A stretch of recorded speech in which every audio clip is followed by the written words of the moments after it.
What's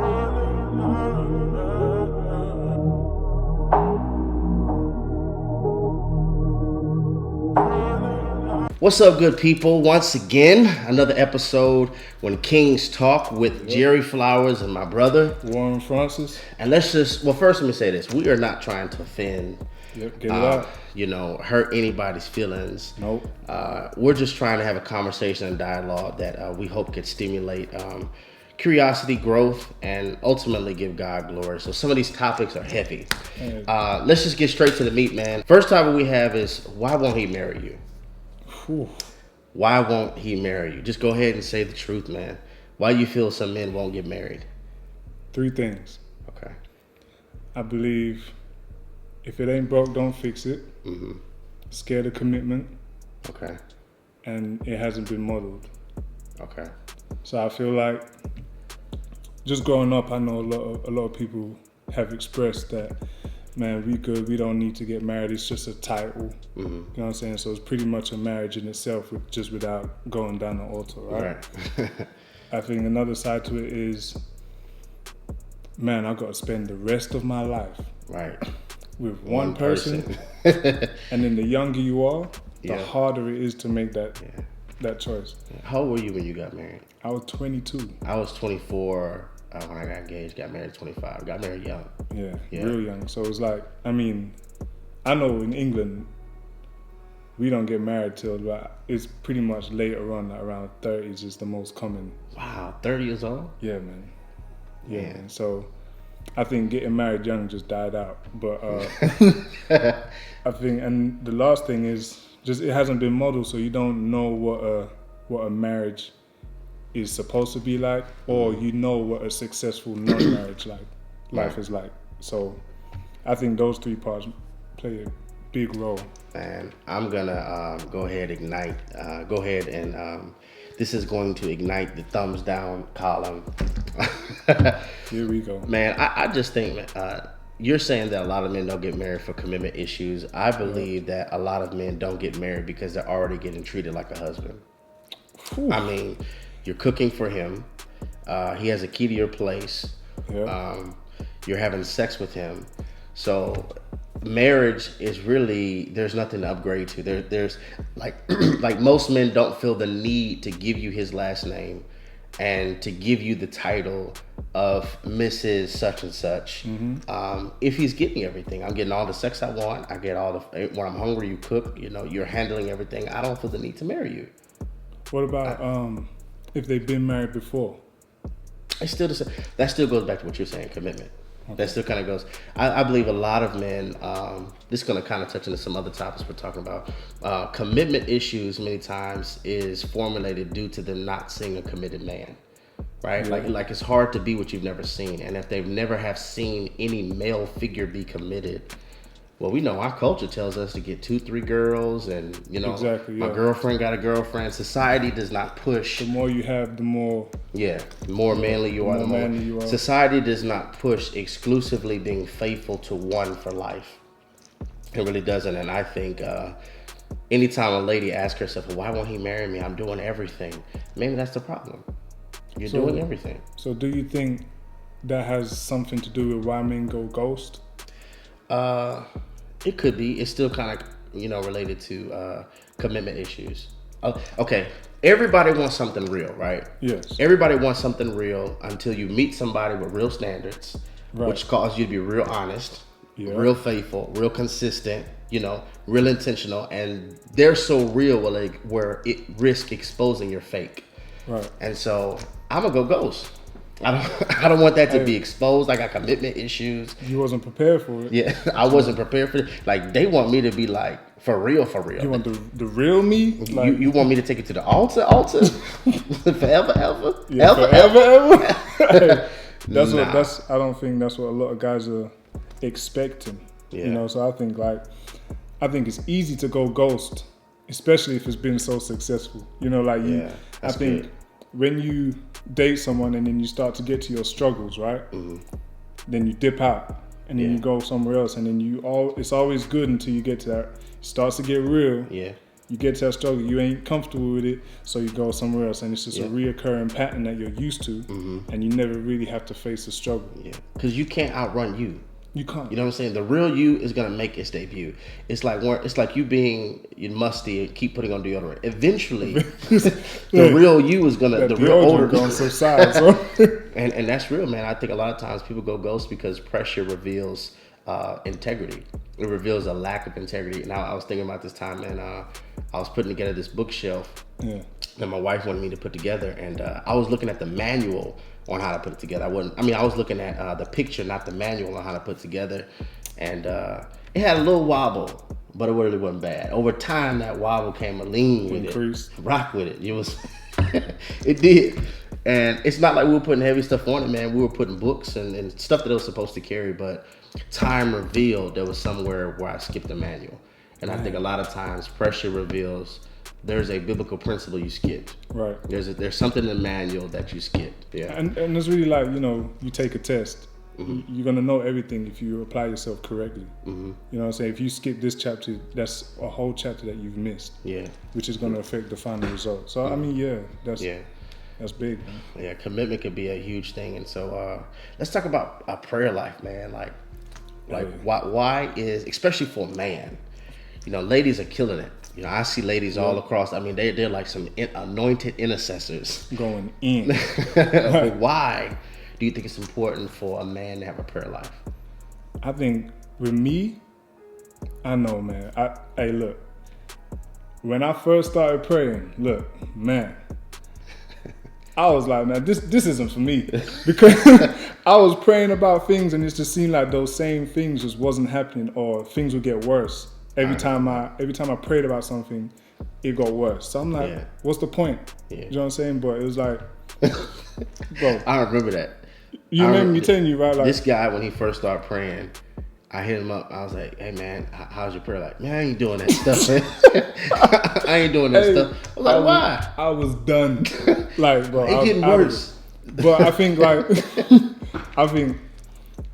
when you pray, obviously, you're praying to God, but the enemy can hear too. Do you know what I'm saying? So it's like, I'm praying, the enemy can hear me, so he knows where to attack me. But in prayer, it's like if I ask God for something, he's not just going to give it to me when I can't handle it. He's going to try and test me to see if I can handle what he's got in store. And until I started looking at it from there, it wasn't like, oh, everything's coming against me. It's like, all right, this is a trial I have to go through to prove that I can work with what I'm asking for. Yeah. So I think in that sense, since I've been praying like that and I understand what's coming, it's just elevating. Yeah.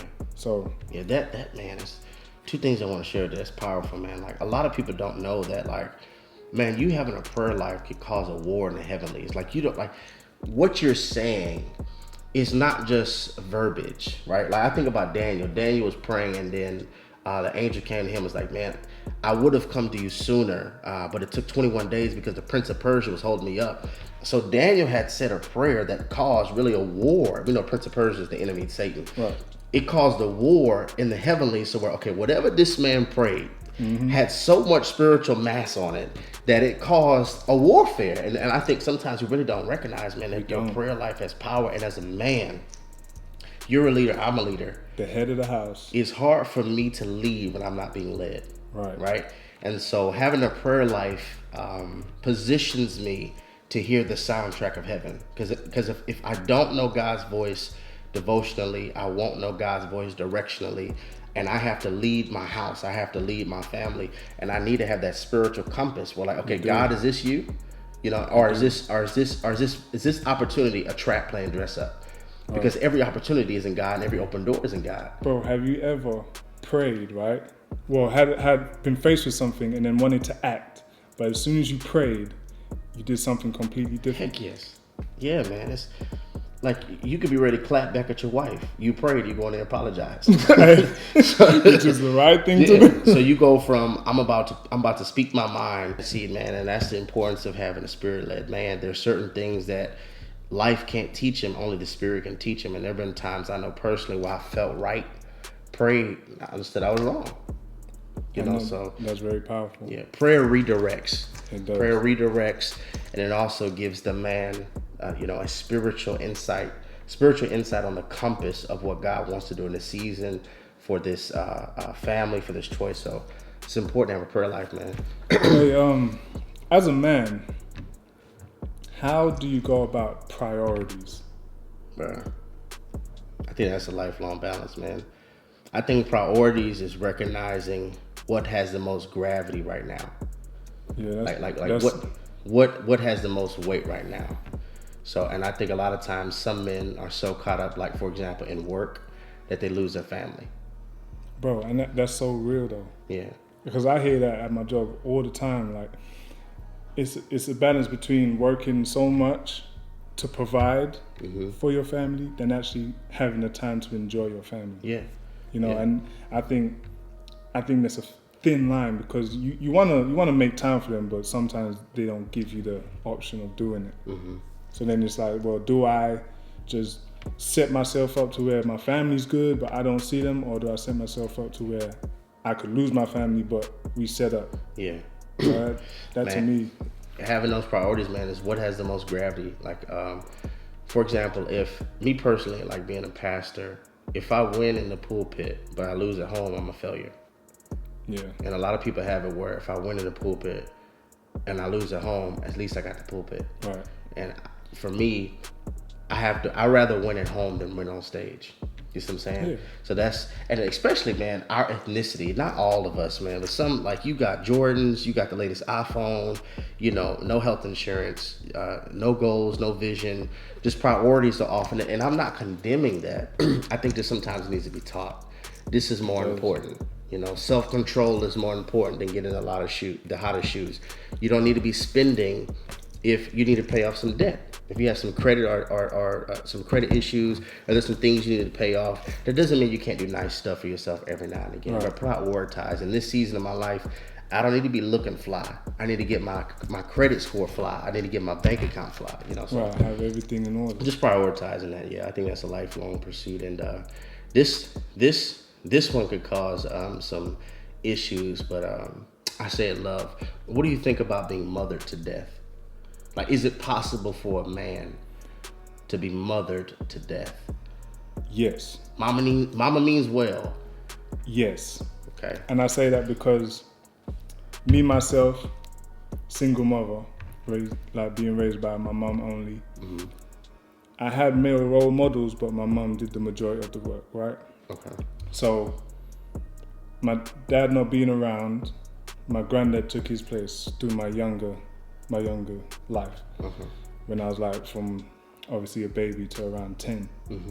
And then from there it was my mom really taking care of me and me learning from my mom. So I learned emotions, I learned how to deal with things the way she would. I learned how to handle anger the way she would. Wow. So it was like that's female qualities that I'm learning, right? So at the same time, she had to really understand who she had to bring into the house. Someone that obviously she loved, but someone who could teach me. You know what I'm saying? And she did a great job in doing that. You know, my stepdad took that role. And he showed me through my teenage years to now, you know, how to be in a man, like showed me characteristics as a man, but always, he never overstepped. And he allowed me to really take him on. Like, he never enforced it. Do you know what I'm saying? So I think with that, it's like there's a difference between the man who made you and the man who raised you. Do you know what I'm saying? So it's like, but in both, I learned so much, because I learned so much from my dad, not being around, just knowing, like, as a father myself, I would never leave him to wonder where I'm at, or if I have that relationship. So you used, like most people say, if you don't have a daddy, this gonna happen, but you use the fact, like, since it really wasn't there like I really needed, I'm gonna make sure my son doesn't feel that. Exactly. So instead of taking the negatives from it, I took the positives. And because of that, I still have a good relationship with my dad. Like, whenever we catch up, it's gonna be like we've always been talking. But at the end of the day, my stepdad, he has a position in my life that can't be replaced. You know, he took it and he didn't overstep in doing it. So what was that transition like from mama to wife? Hey, look. My mom used to tell me, yeah, you married me. And I'm like, no, I didn't. But like, when I think about it, like, I didn't marry her, but like, I leave my mom to go to school, and then I move in with my girlfriend at the time. You know, I wasn't working, she was working. I could cook for myself, you know, so she's cooking for the house, but I couldn't work. So it's a difference between me not wanting to work. I couldn't at the time. So it was just like, I didn't learn a sense of independency. You know, I was going from under my mum to under my girlfriend. And then as I grew, and then I had a son, I could use the qualities that my stepdad taught me. And then I was working, so now I could use the qualities as a man that I was taught, you know, just watching my stepdad go to work and come back. This is what I want to know. It's kind of off script. How was it like from, you know, having your mom raise you to meeting now your wife, but it was at your girlfriend, and when you got saved? Like, what happened in you as a man when you went from okay, son, to this is my girlfriend, we're married now, I meet Jesus? What happened? It's really like childhood, teenagehood, manhood. Literally like that. My mom, obviously, she's gonna make sure I don't go hungry. My girlfriend at the time, she's still battling with, like, is this a man that I can spend the rest of my life with? And not having those qualities, you know, and then getting saved, and it's understanding, like, I had a male role model, but now I have the ultimate male role model. And just following that, like, now I got to step up and be the leader of the house. Ain't no relying on no woman. That's like, just as a man, like, as a man of the house. So that changed through salvation, like meeting Jesus. And changed me. A man that don't work, don't eat. So I got to make sure I'm working to where my family can eat. And then having my son. Man, he got to be better than me, so obviously he's going to have a path to follow, and it can't be a path of a woman because I'm there. So I think that's good, man, because I remember when I was mentoring some young boys, I was recognizing, man, they just kept crying, and I wouldn't be saying nothing mean to them. I'd just be like, you know, stand still, or, you know, hold your position. They'd be crying, and I was kind of tough on them, but not too tough. But I would see, like, after mentorship, the way their mothers would treat them. Mamas loved them, you know, their sons. But I was like, man, it's possible for you to mother him so much. He can't handle a brother's a rebuke. He can't handle a brother's wisdom. He can't handle a brother's counsel. And because he's so used to mama's breast. He's so used to mama's breast, so he can't really handle a brother rebuking him. And I remember I had to have talk with some mothers. I was like, you know, I know you love your sons. I love your sons too. But there's a certain level of toughness and masculinity that he has to get. He's missing it. And this is the dangerous thing, man. If young guys don't get some male role model before, like you had a male role model before you met the Lord.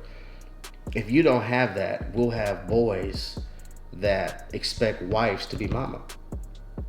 See what I'm saying? I can see that. Mama did everything. Mama did this, and so he kind of comes in it just like, oh, well, she gonna take care of it. You know, she gonna take care of everything, and then that puts it in a place where he's not leading. You know, he's not praying.